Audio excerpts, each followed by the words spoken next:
Green, and welcome back to Living in the Go. So today I'm talking to you about cancer. And if you're like me, you probably know someone, a family member, a friend who's had cancer. So everybody's been impacted, or you might even had cancer yourself. But I want to talk to you today about the cancer risk and things that can help you, and maybe a little bit better understanding of how cancer even forms.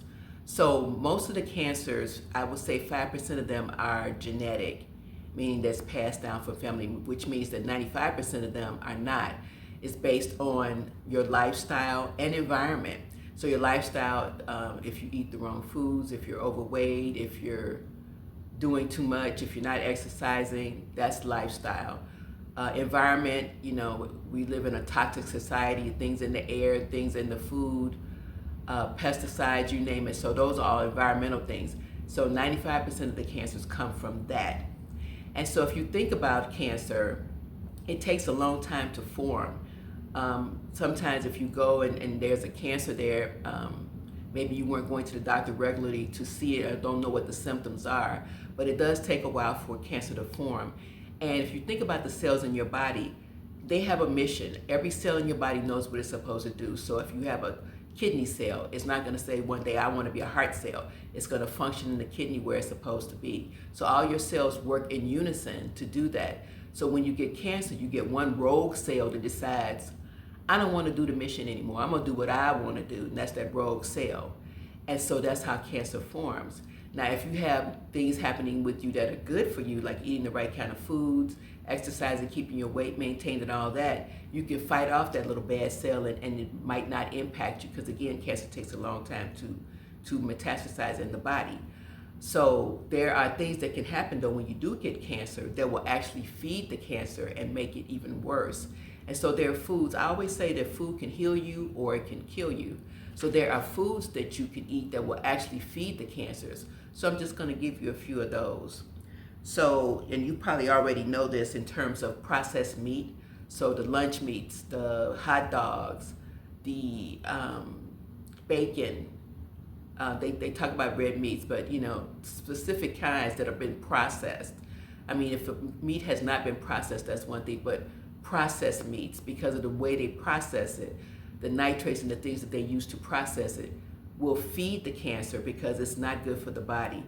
Another thing is 70% of the foods in the grocery stores that are packaged have sugar in them. Well, sugar feeds cancer, so really not good. You look at some of these processed foods and you look on the label, there are dyes, like red dye number, I don't know if it's 30 or 40, yellow dyes. So foods that have those dyes in them, those are carcinogenics and they will feed cancer. So things to kind of stay away from.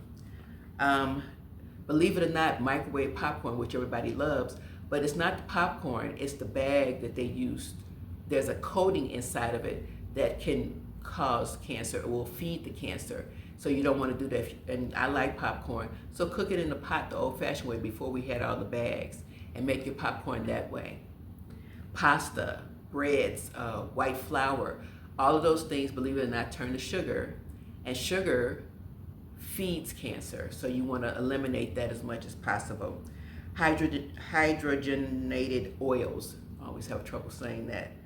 They've been banned finally, I think 2013 they were banned in the US. They've been banned in Europe forever. But believe it or not, there's still some foods out there that have them in it. And those are trans fats. Those feed cancer, so you don't want to have those in your diet. Soda, sugary drinks, again, same thing. Drink water. Water's better for you. Alcohol, believe it or not, and the reason for alcohol is because it's fermented. And when that fermentation process leads to sugar, which feeds cancer, which is not good for you. All of the sugar, it impacts your liver, your pancreas, your colon, so really not good for you. Farm-raised salmon, because of the chemicals that they put into their feed for them to eat, that feeds cancer. So you want to make sure that you don't do the farm-raised, get the wild caught. Costs a little bit more, but it's so worth it for you, so much healthier. And the last thing, dairy.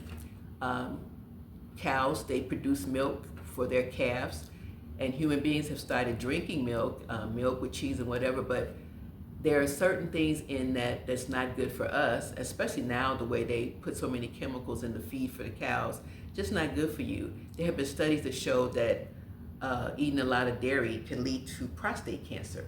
So just a little bit of information. I hope that helps. If you're battling through this, I am with you. Hopefully your health will improve and things will get better for you. But try to find some ways to help yourself. And food is a first step in terms of finding things that will help you to try to defeat cancer and not have cancer at all.